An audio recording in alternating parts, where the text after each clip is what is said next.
Good morning, good afternoon, good evening, and good night, friends and colleagues from across the world.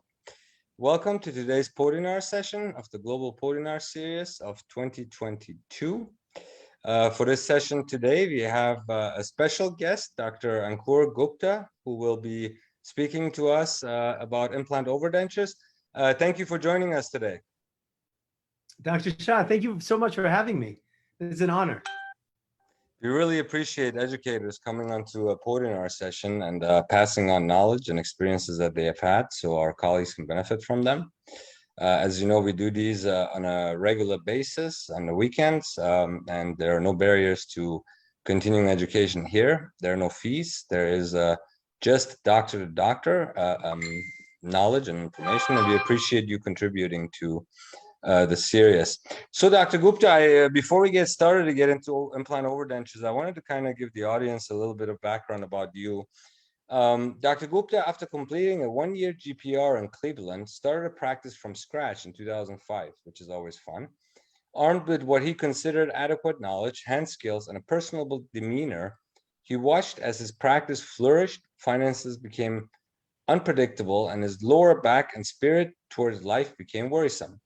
Rather than continue the trend, he made a genuine pick out of his office, family, and self. I think most of us can relate to that have been in practice over 10 years. Attempting any and all personal and professional experiments in self-improvement, more than a decade later, he enjoys excellent new patient numbers and case acceptance, a solution-oriented dental team, and mostly important, a meaningful and positive identity. He happily shares the failures and successes with dental and community groups to the country, always ending his presentation with practicable, implantable, and step-by-step ways to be better. That's a wonderful way of looking at it. I think that most of us that are on their second or third or fourth or fifth, sixth practices have exactly the experience that you may have had in one aspect or another, be it family, office, self, that becomes sort of destructive. So I would be interested to learn more about that as well from you. So you're working smarter and wiser now. Is that what I understand from you, Bayo? Yeah, so when I first started back in 2005, if somebody had asked me, like, how much money do you want to make? My answer would have just been like infinity, like the more the better. And once I got to a point where the office was in a place financially where all of our needs were being met, I still had that mentality, just more, better, more, say yes to everything. And I noticed that even though some parameters of professional success were being met, other things were just getting worse. You know, I was much more irritable, easier. I was more difficult to be around. And I had no good way of justifying that kind of behavior. I was just a less happy, more miserable person. And I knew that something about how I was as an individual needed to change. And around that same time, that was when podcasts just started to explode. They started to become really popular. And the podcasts that I enjoyed listening to the most were the ones in which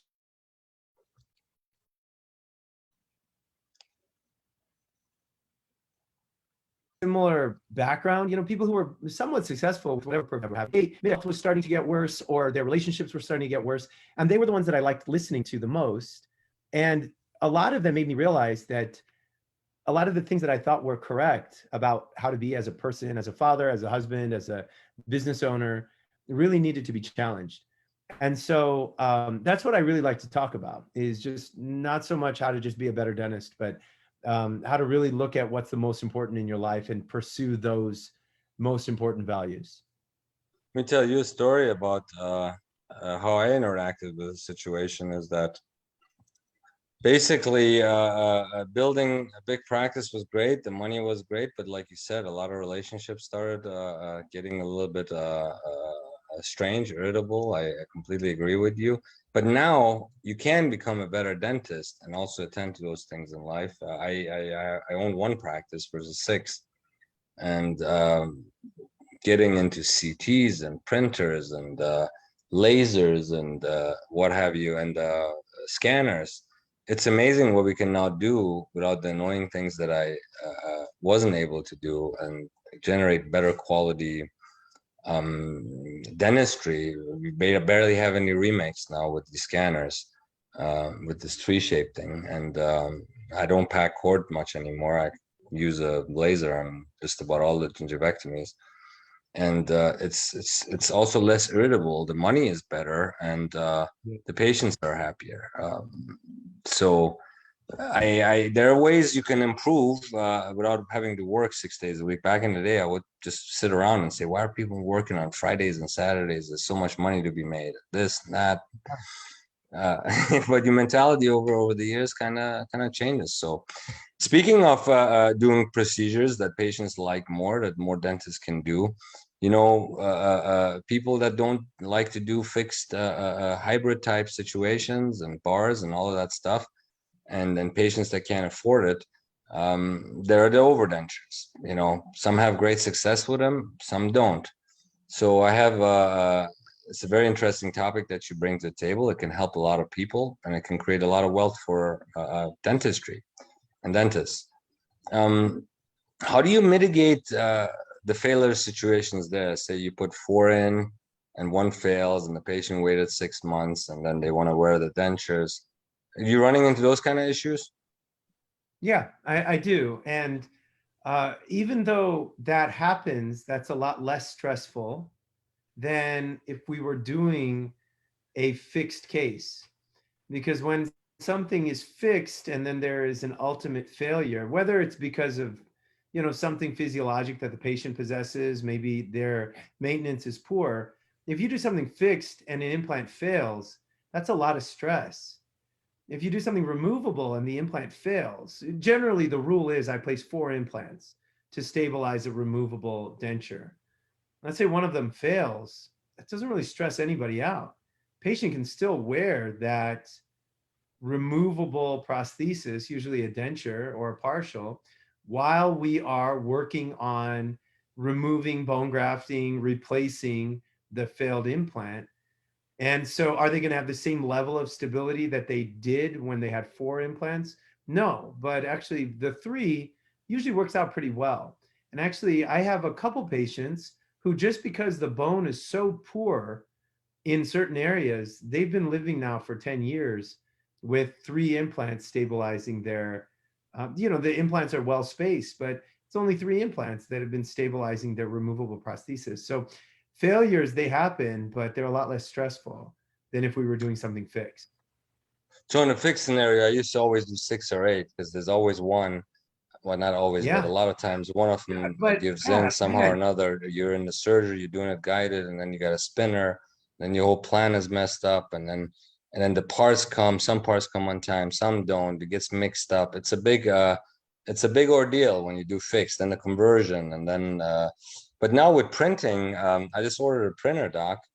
I can Mhm. pretty much scan it, send it to a designer who flips the product around, the design back to me in 10-15 minutes, or mails the file straight to my printer, and it starts printing, and then I'll come and get it, and then the patient can come back in the afternoon or the next morning, and we can put the inlay on, or the onlay, or the denture, or what have you.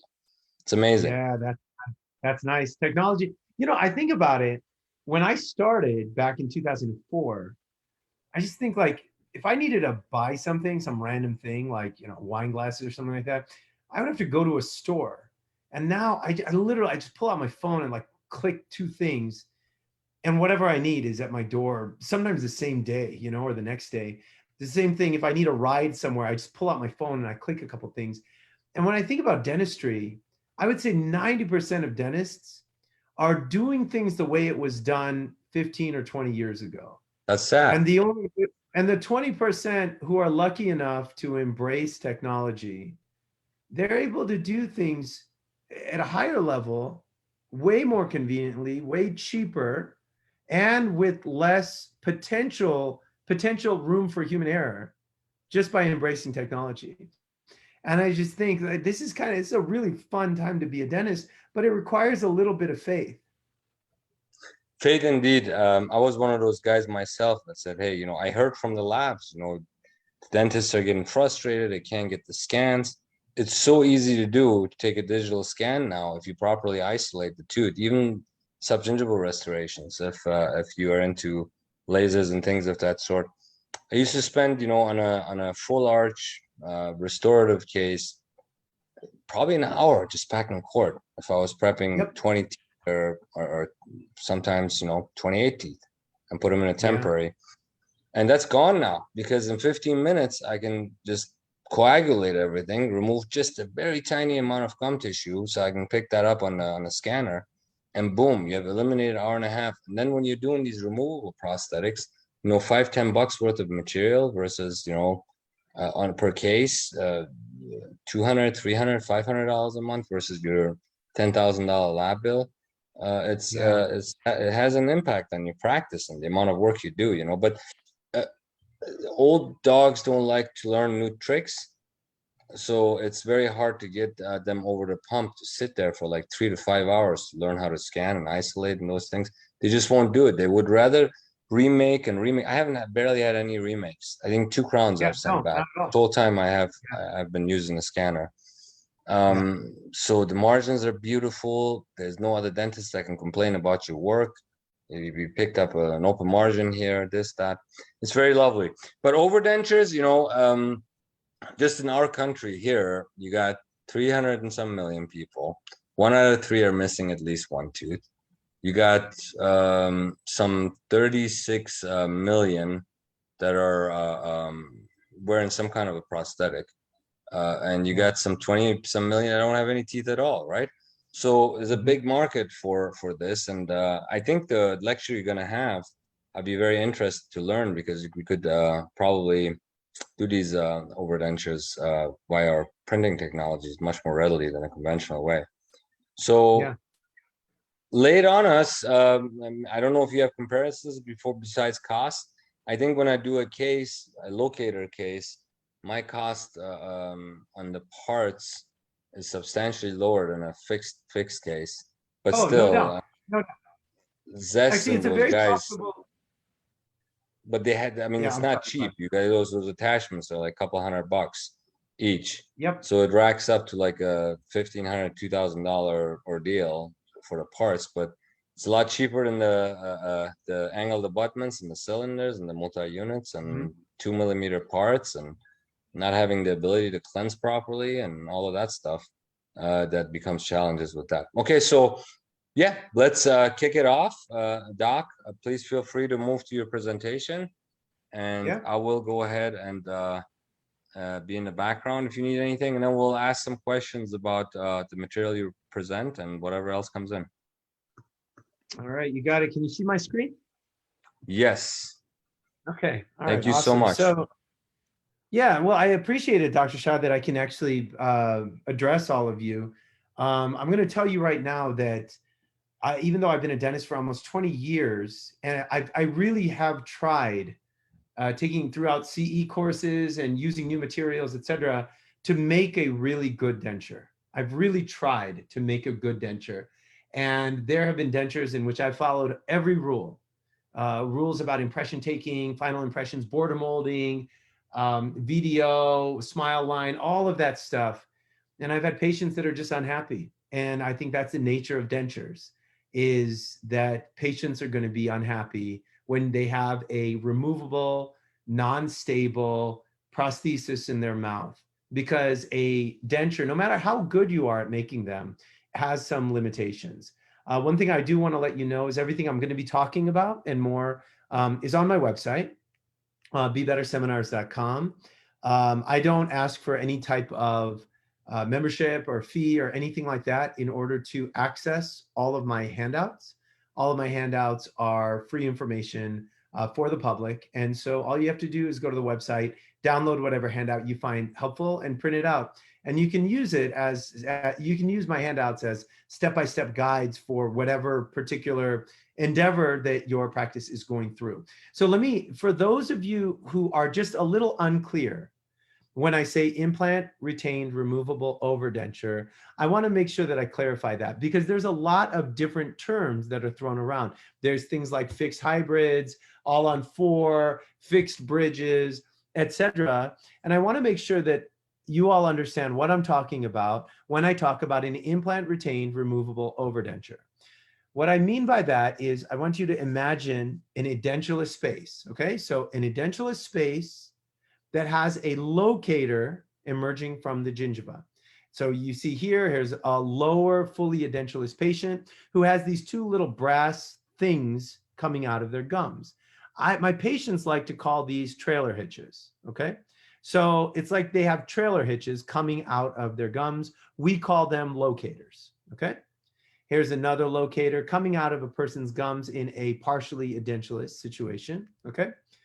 And then inside of the denture, so we're talking about the intanglio surface of the denture, there's something called a retention cap that's designed to snap into the locator. So here in this lower denture situation, you have these little black dots that are designed to engage that locator that's coming out of the gums, okay? And this allows the denture to snap in to a fixed and stable attachment. I want to make something clear here. These dentures, they're still tissue supported. They're still tissue supported. They're still making contact with the edentulous space all the way around, just like a traditional denture is. But instead of being completely tissue retained, instead, a lot of that retention comes from those locators and the retention cap that snaps onto the locators. And what this does is it sometimes reduces and sometimes completely eliminates the need for long vestibular extension or thorough palatal coverage in order to attain retention. And that's what most people hate about their dentures.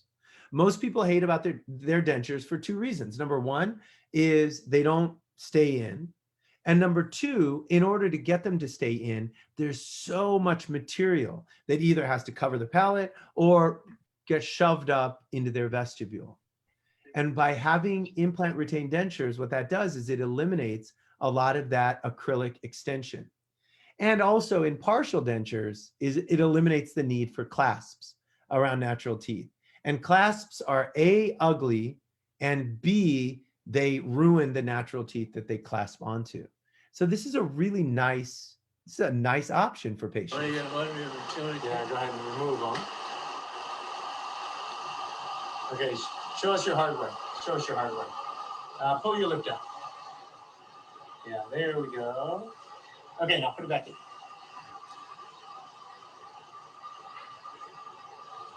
Okay, now show us how difficult it is to remove them.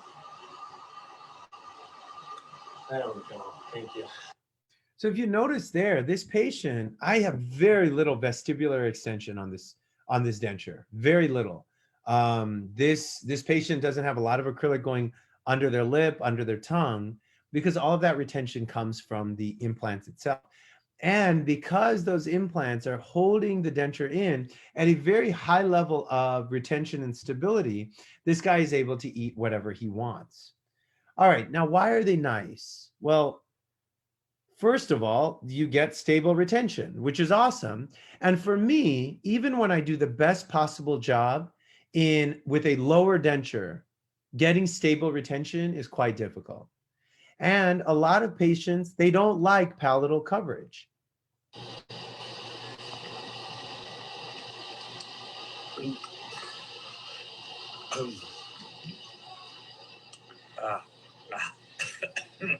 What's wrong? I just felt out there. Is it hard to keep those in? Okay, I can tell it's hard to keep those in. Okay. So this guy, I had good retention with his traditional denture. The problem is that it gagged him too much. And so what is his option? He only really has two. Either he needs to upgrade to something implant retained, or we have to cut out all of that palatal coverage so that he no longer gags. But in doing so, if he didn't do implants, he would have to use adhesive. And every patient hates using a lot of adhesive. So for a partially edentulous patient, clasping is ugly and it ruins abutment teeth. And then I do want to explain something about long span replacements. We're talking about fixed, all on 6, all on 4s. For a lot of my patients, it's cost prohibitive. So a fixed restoration, all on 6, fixed hybrid, fixed bridge. Those are very expensive for us as dentists, and they're very expensive for the patient.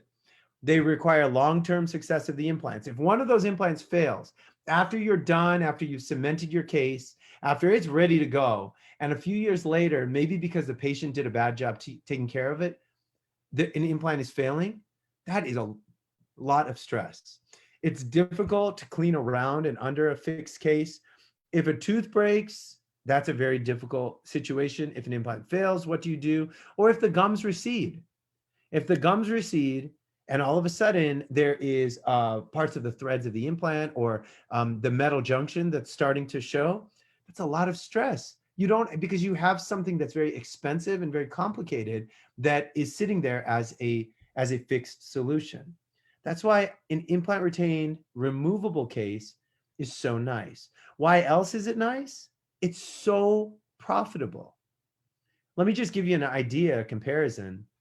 I don't charge anything for my surgical guide, but I get charged $250 for my surgical guide. Then for the 4 implants that I place, I pay $800 for those 4 implants, but I get to charge about $6,152.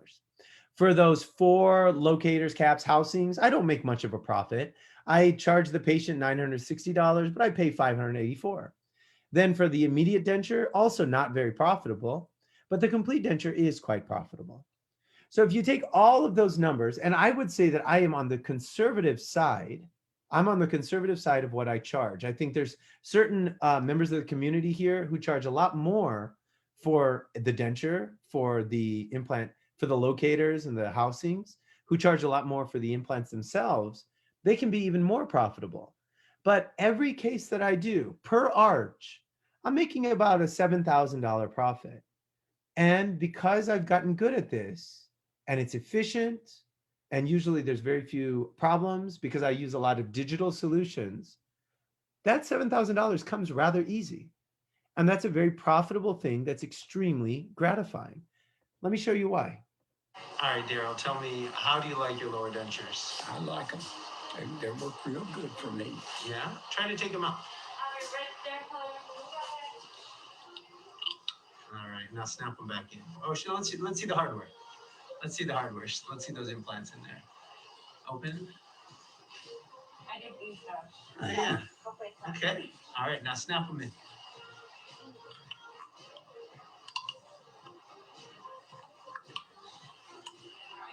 There, I heard the snap. Is there anything you can't eat? No. I can eat anything I want to eat. I can eat anything I want to eat. That's great. You know, this guy, Daryl, he had a lower denture with me. I made and remade a lower denture for him in the beginning part of my career. And he just had a very difficult time keeping them in when he ate certain types of food. Now it's been probably over a decade, and he's very, very happy using a very affordable and easy solution for his edentulism. Somebody like Daryl, a fixed case would not have been possible. It would have been too expensive for him. And so it's so nice to be able to offer him something that is a nice middle ground between a traditional removable denture or an implant retained fixed thing that usually costs a lot of money. Because of time, I'm not going to talk about the fabrication of surgical guides or doing the actual surgery. I'm not going to talk about manipulating tissue with a laser, nor am I going to talk about bone grafting. These are all pretty important things to learn about if you want to include implants in your practice. They're all pretty important things to learn about, but I won't be able to talk about the specifics involving those things because I just don't have enough time. What I will be able to talk, though, is I want to talk about those pieces. Dr. Shah and I both mentioned things like locators, caps, metal housings, etc. And I want to make sure that those things are made clear to you using simple language. And I want to start from the time when implants are fully integrated, all the way to the time where you snap those implants in, you clean it up, and you polish.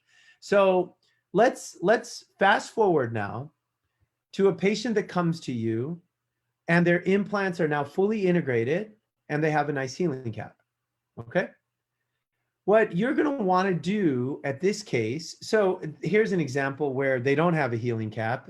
They just have 4 fully integrated implants.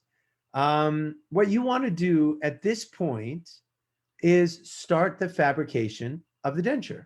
Their implants are integrated. You're like, cool. It's been 6 months. Your implants are integrated. It's time now to start fabricating your permanent restoration. And what I'll tell you right now is to avoid headaches, don't start fabricating the permanent restoration until all of your locators are in place. Let me explain what a locator is. So the first thing you do is you remove your healing cap and determine the cuff height, okay? So just so you all know what we're looking at here, we're looking at an edentulous space in which, after removing the healing cap, you can see the platform of your dental implant. And then there's a depth. There's a depth from the gingival height all the way to the platform of your dental implant. And that depth is called your cuff height, okay? That depth, the distance between the platform to the gingival crest. And you would want to order the appropriate sized locator based on that, quote, cuff height.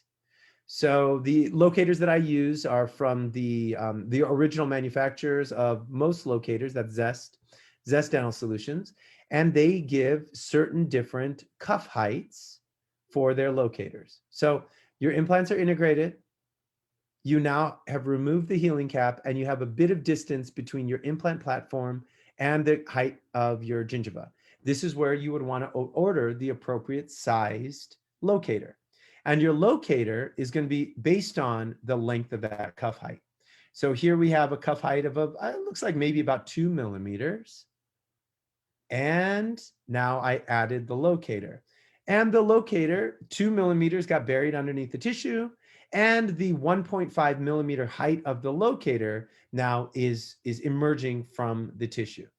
And what this allows me to do is click in my metal housing with the retention cap so that we see very little locator and that metal housing isn't pinching the gingiva. So in a case like this one right here, I am pinching the gingiva a little bit right there on the distal. It's at the top of the screen right here. So this isn't an ideal situation. But very rarely in dentistry is anything totally perfectly ideal.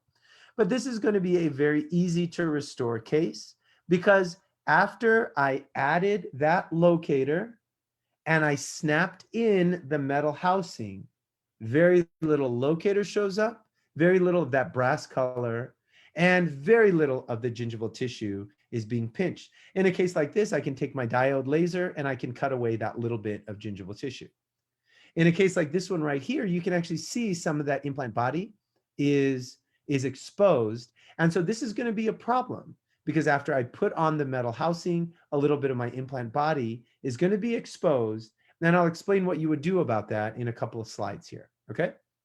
So if the length of the locator coming out of the gingiva is too short, it'll be difficult for you to snap in your retention cap. If it's too long, you might end up putting a hole in your denture in order to accommodate it. So ideally, you want to put locators in with the right cuff height. So all you see is the part of the locator that engages with your metal housing. Your metal housing is the combination of the metal house with your actual retention cap, okay? And this picture right here showed me with a locator that was too long, and it got me to the point where once I put my metal housing in and I needed to make room inside of my denture, that I actually had to drill a hole in my denture. And that's embarrassing. That's embarrassing, and patients are paying a good amount of money for this. I would want you to avoid making the same mistake that I made in this case, okay? Now at this point, your temporary denture won't fit. Your temporary denture won't fit because you've just put in your locators. And that's a problem. And so here, this is a traditional locator right here. And this is a Meg Ryan locator right here. Okay. Now keep it there. Now in my hand, I have the metal housing with the retention cap for the Meg Ryan. And I'm going to snap it on. I got my glove. So I'm going to take this and snap it onto his locator. Snap. And then here is a traditional metal housing for a traditional locator. I'm going to take this and snap it on. Snap. Okay. So now this is what we have. Cool. Now I need to take an ink stick and I just kind of color the locator pink or purple.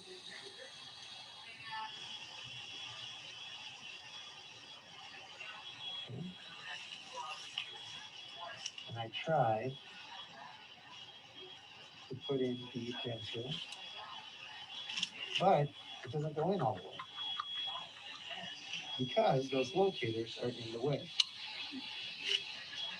So now I know where I need to adjust. Okay. All right. So this is a problem.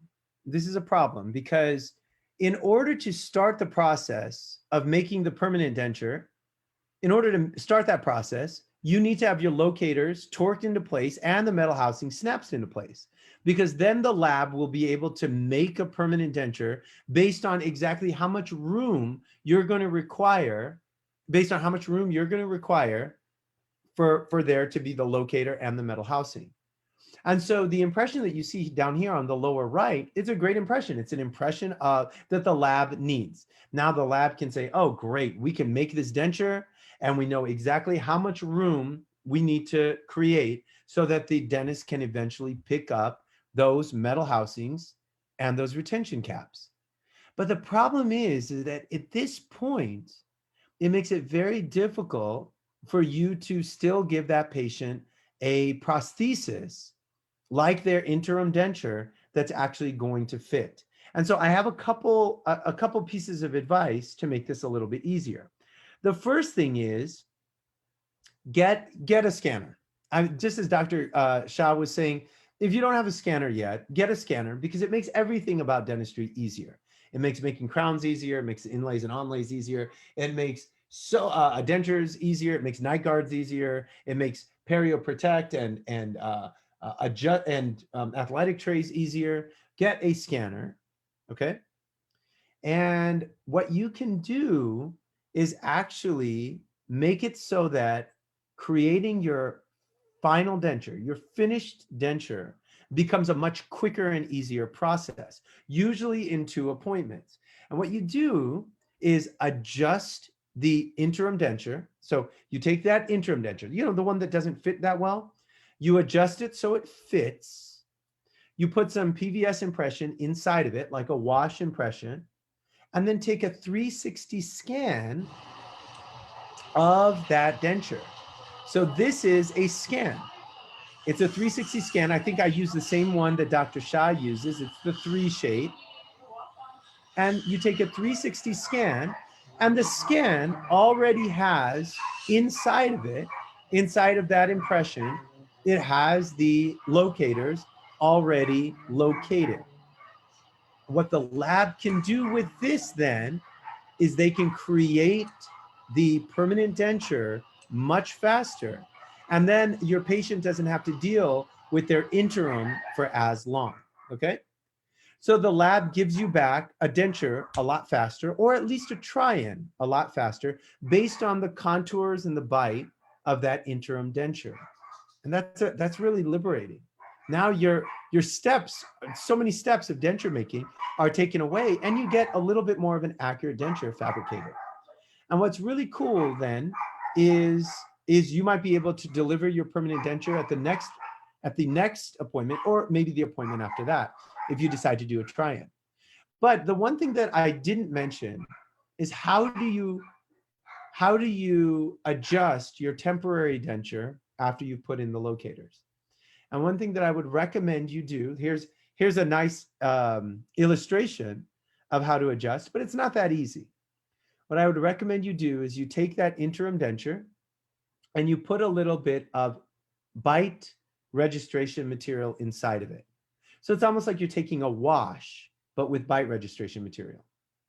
And then you try in that interim denture. And of course, it's not going to fit. It's going to rock because there's not room already for those locators. But you'll know exactly where to adjust. And this little guy right here, this is made by Zest. It's called the Chairside Denture Prep Kit.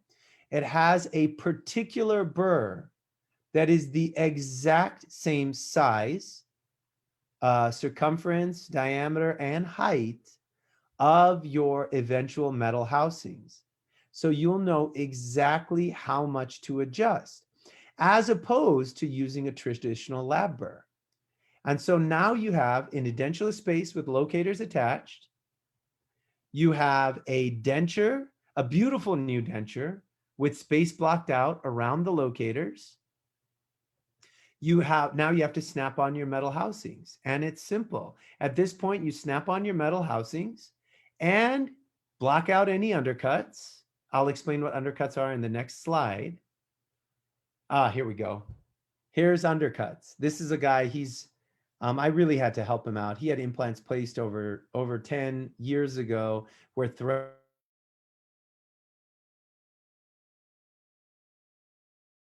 showing implants where this guy had just poor dentition in general. And finally he didn't have faith in a fixed case, neither did I, because I know that some of those implants are going to fail.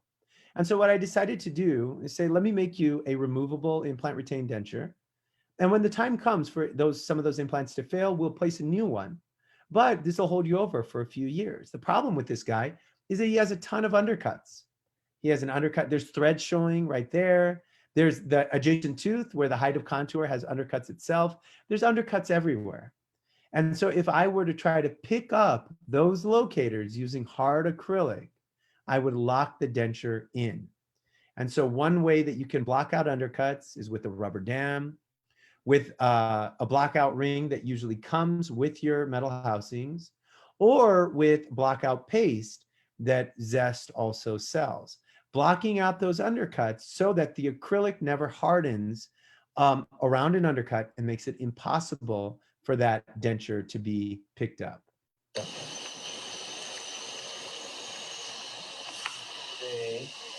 For the first time. I ate corn on the cob, first time in 2 years, and it was good.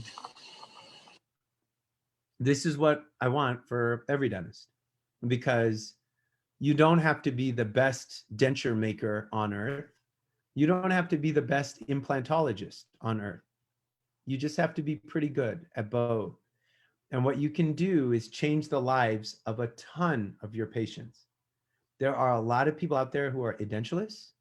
There are a lot of people out there who are unhappy with their lower denture. There's a lot of people out there that can afford a few implants to stabilize their denture, but they can't afford a fixed option. And in my opinion, every dentist should be comfortable being able to restore an implant retained denture. And all it takes is a little bit of familiarity with the parts and pieces, with the steps that are involved to really change a person's life. So, like I said earlier, my website has several high quality handouts that walk you through the process from start to finish.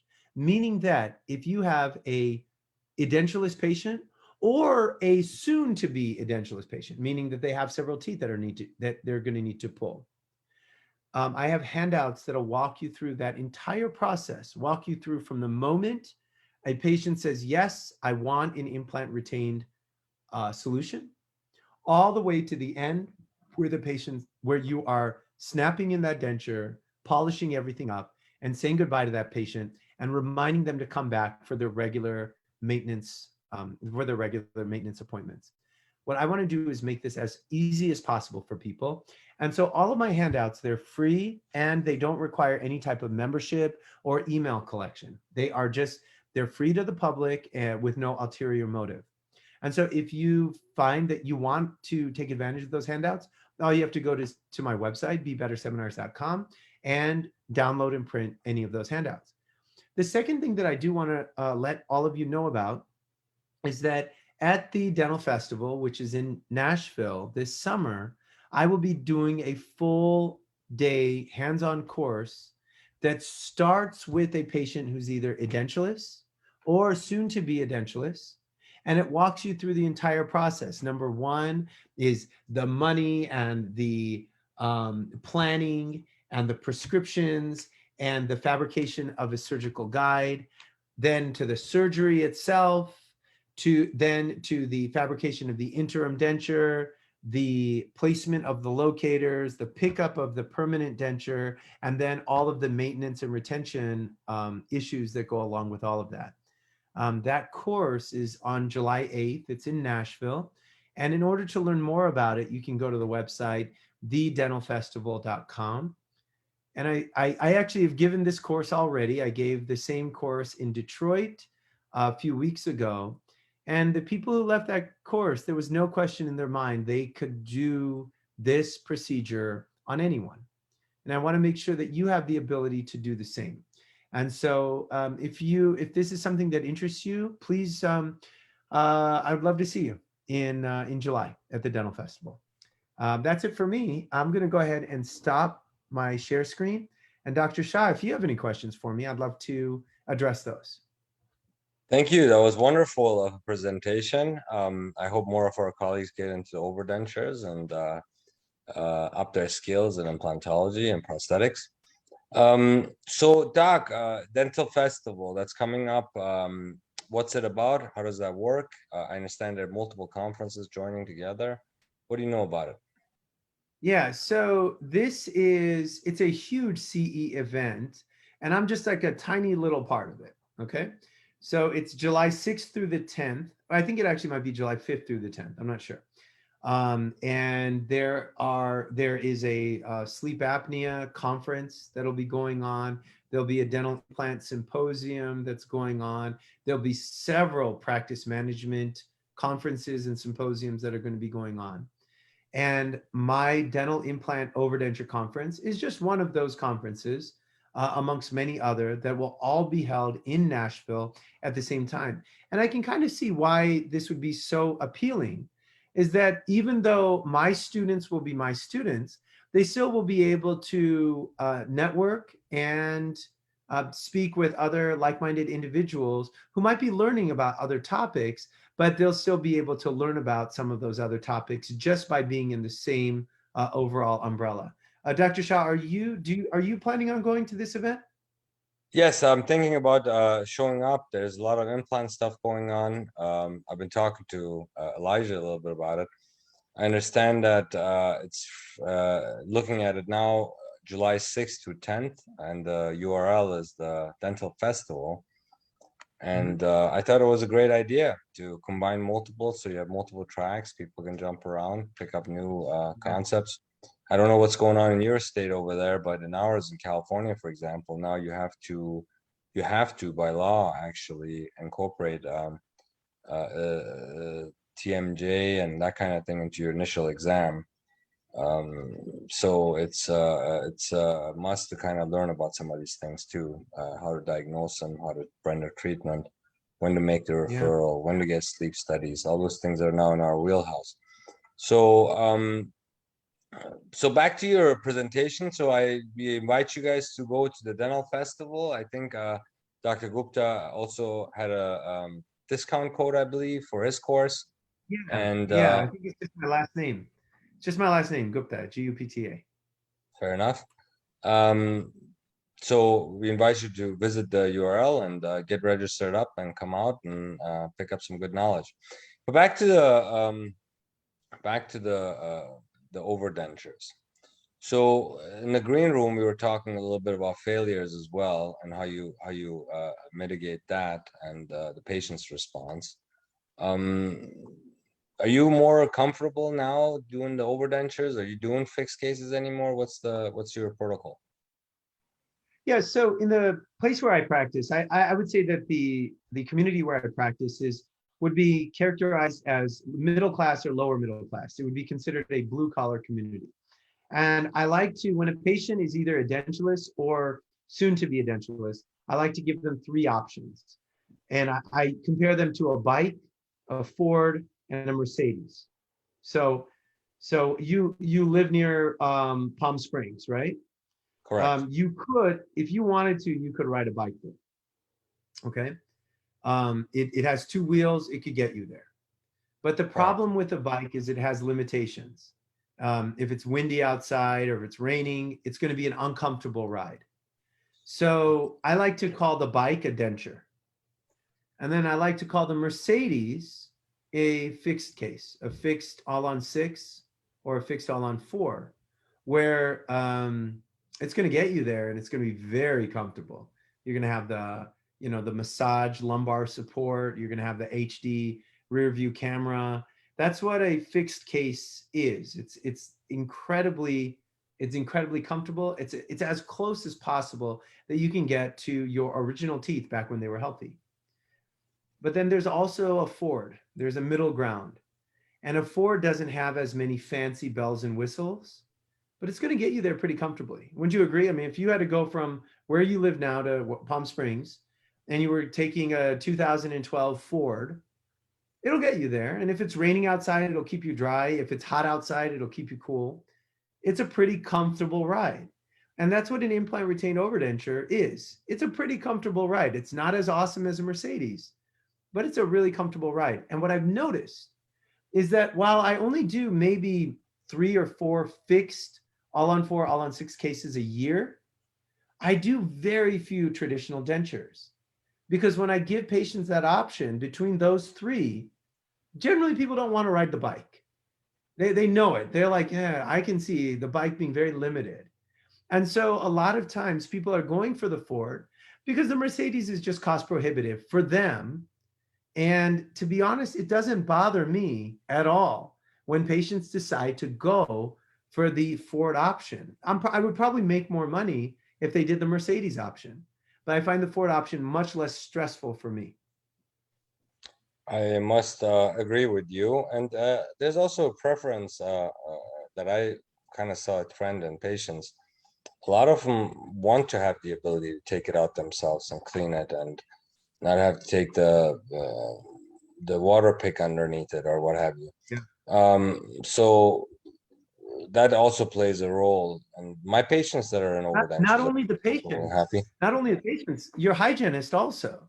Your hygienist doesn't like seeing those fixed cases. Those are hard. Those are hard for the hygienist too. And so it's the Ford is more patient friendly and hygienist friendly when it comes to maintenance. Why is it that I have less failures with these overdentures than I do with full arches, porcelain cracking, remakes constantly because of aesthetic issues? I don't have those so much with the overdentures. I don't have to make bars.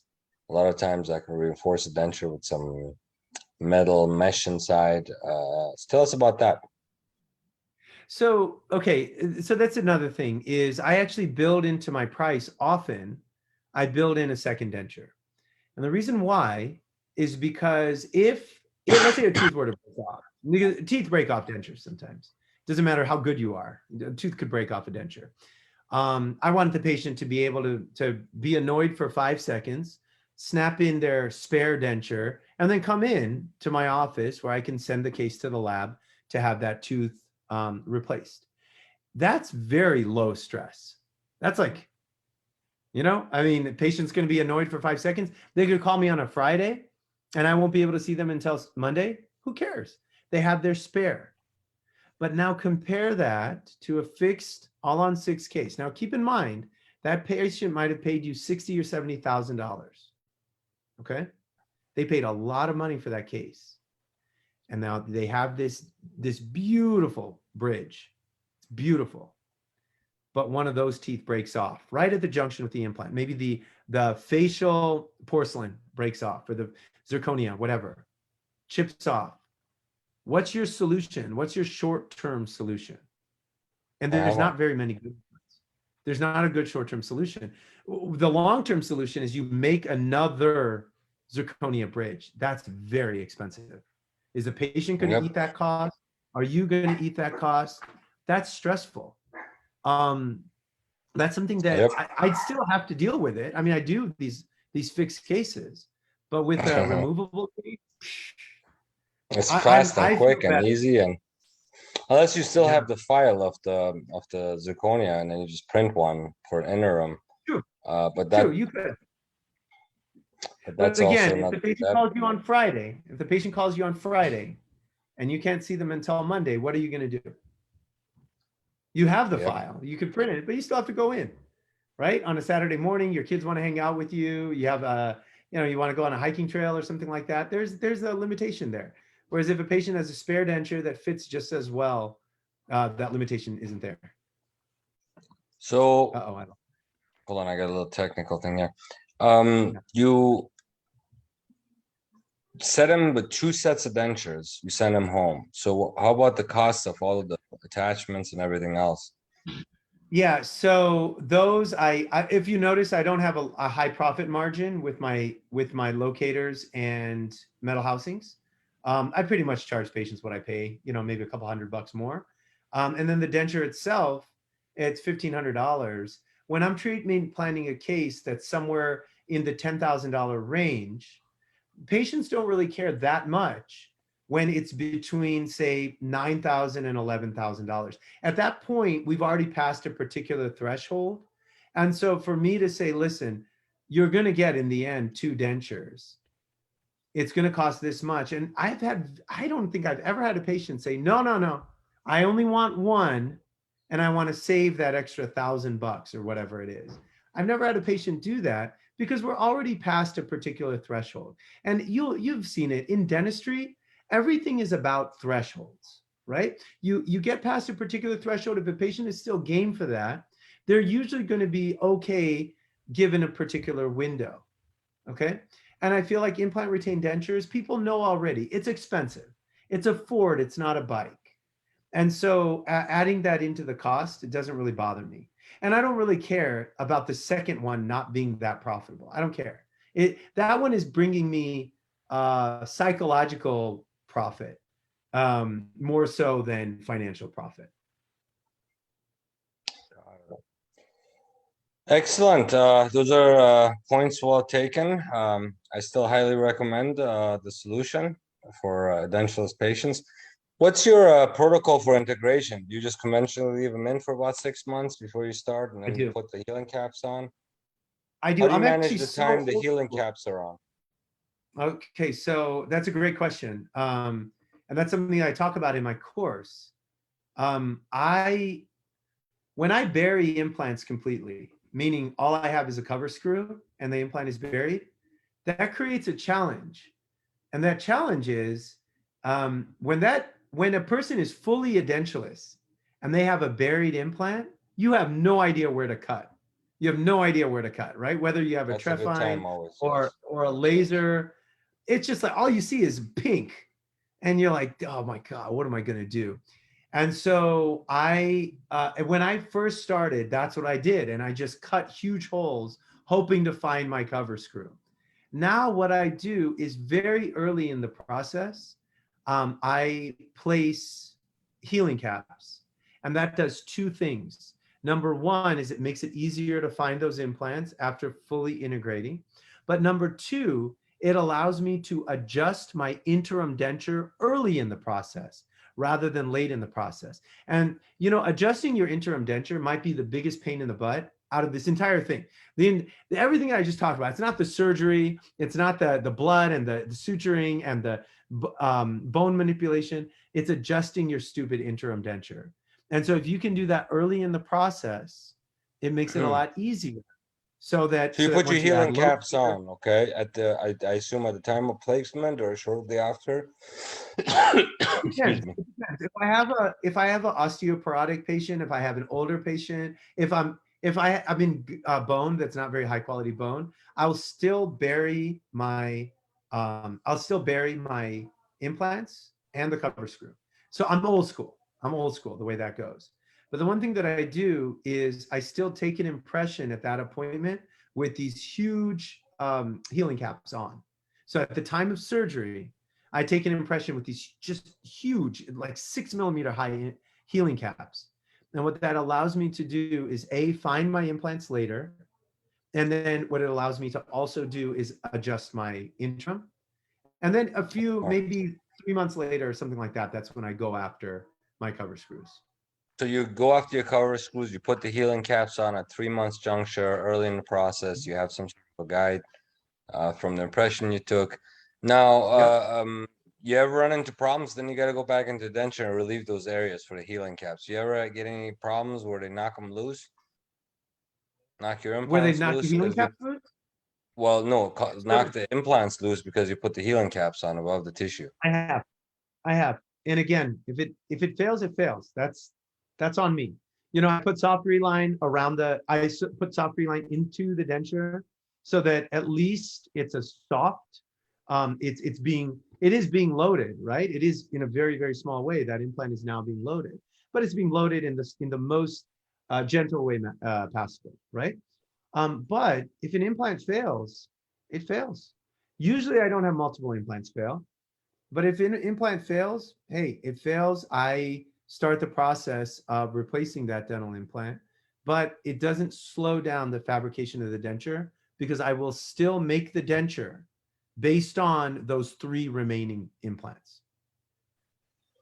So, okay, got you. Because conventionally, we make immediates and then we reline the immediates later in time once we expose them. But I see how yours makes more sense because you're right. I mean, if you can't get that Explorer, that perioprobe, to find that access hole of the cover screw, you got a bit of a problem fishing for Oh, implants. it's the worst. You're just poking around and you're like, I don't even know what I'm feeling here, and sometimes, Yeah. I place my implants pretty deep. I place them subcrestal. And so sometimes I might be even poking on my cover screw and not knowing it, not really realizing it because it's so deep and and so Great having concept. some type of guide is amazing. Great concept. So, yeah, okay. Well, this is great information. I hope that people that attend your course in Nashville will gain a little bit more knowledge about the topic. I certainly learned a couple of tricks today, which I will implement. It's very smart. I appreciate your time and your contribution to the community, and we look forward to having you back. And I see you at the Dental Festival. All right, man. It was awesome. Thank you so much for having me. Hey, thanks a lot for your time, Doc. We'll see you on the next show. Have a great day. Okay, sounds good. Take care.